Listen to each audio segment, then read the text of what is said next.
Well, so anyways, everybody, today is my birthday.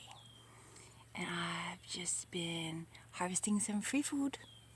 And I had some of the stuff I processed the other night with my eggs this morning with some cheese on my eggs, and it was super tasty.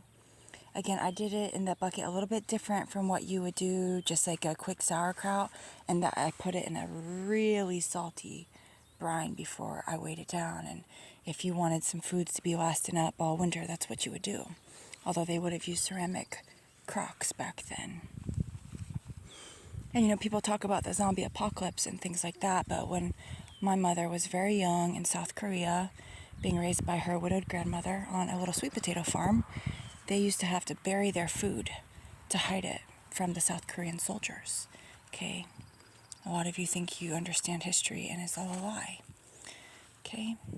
So, that was one of her prouder memories of her youth, was helping her grandma hide the food from the South Korean soldiers so that they wouldn't starve, because they would come repeatedly raid all of their food. So they learned to just leave just a little bit out in different places where they could feel victorious in having found all their food, but really it was all buried, most of it. Okay. So similarly, if you had ceramic crocks, you could bury those. Some people bury big metal trash cans as little mini pantries, mini root cellars, okay? That's like more zombie apocalypse style, y'all. But anyways, look at all this. Some of these are bigger. I've been harvesting them at all sizes, so these might provision me with some more carbs, some of these bigger ones, but even the little tiny ones are going to be a little bit more nutrient dense. I've been pulling them out, roots and all. And the roots are edible, and they taste a little bit like beets. Okay, now some folks on another platform I'm on were brought up oxalates, okay, oxalates, whatever. Things with oxalic acids and things in them, which can cause problems if you eat too much. But the thing is it's the microbes that break down the oxalic acids and things. Okay, so some foods you have to soak and you let lightly ferment. You soak them until they just start bubbling a little bit, or you just soak out the stuff. Or things like greens, you ferment them. And then what you're also doing is you're also kind of growing the microbes that are on the greens, including the ones that break down the oxalic acids. Okay? So a lot of people these days have dead diets, and they're not getting any live foods, and their gut microbiomes are completely shot. And I myself, I was doing banana, spinach, milk smoothies, and I had cut down my raw spinach significantly, my unfermented, because my number 2 was coming out green, and I was like, you know what, this spinach is not digesting all the way, so I'm going to go back to just having all fermented vegetables, because the fermentation process basically starts to pre-digest the vegetables. Okay, and a lot of different greens that are really healthy, again, have those oxalic acids and things. Now, if you end up with kidney stones, you can drink some apple cider vinegar, okay, that has malic acid in it, and that dissolves the kidney stones, and it dissolves the gallstones over time. Okay, but it can also dissolve your tooth enamel. So some people like to sip on that stuff like a lemonade all day, but that's no good. You're going to end up wrecking your tooth enamel.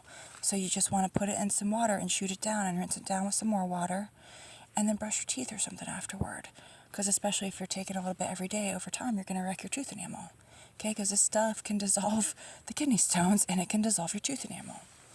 So again, malic acid in the apple cider vinegar is good for that, but at the end of the day, you still want to be having some lacto-fermented foods in your diet, and ideally a lot of them, because it helps boost the nutritional value and makes it more easy for your body to actually absorb the nutrients. And then it's also, if you're not cooking it ahead of time, some people do cook things before doing certain ferments, but on some things like greens and fruits and things, if you're not cooking it ahead of time, you're also not killing all those different micronutrients that get destroyed by heat. Okay? So anyways, I've got like a big bounty of free food here, and I gotta get a little bit strategic, because if I want all this wild amaranth to keep popping up, I need to let some of it go to seed. So I can't just whack all of it down. Okay?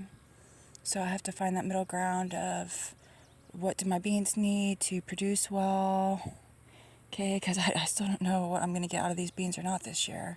But I, at the least, have gotten an abundant wild amaranth harvest. And I have a lot more to still harvest yet. And again, I pulled out hundreds of these wild amaranths that are just laying dead and rotting and kind of building up the soil right now. So anyways, that's what I'm up to right now. And then I've got a can of pineapple slices. And I've got some unbrominated flour. And I'm going to make myself a pineapple upside down cake later for my birthday, and it's going to be super tasty. You know, ever since I bought that that moldy bread from the grocery store, I haven't been buying any bread at all. So I've been having some rice and some potatoes, and occasionally, you know, the hamburger bun on if I go get something while I'm out at the store. But I have the feeling this cake is going to taste super duper good. So anyways, take it easy, y'all.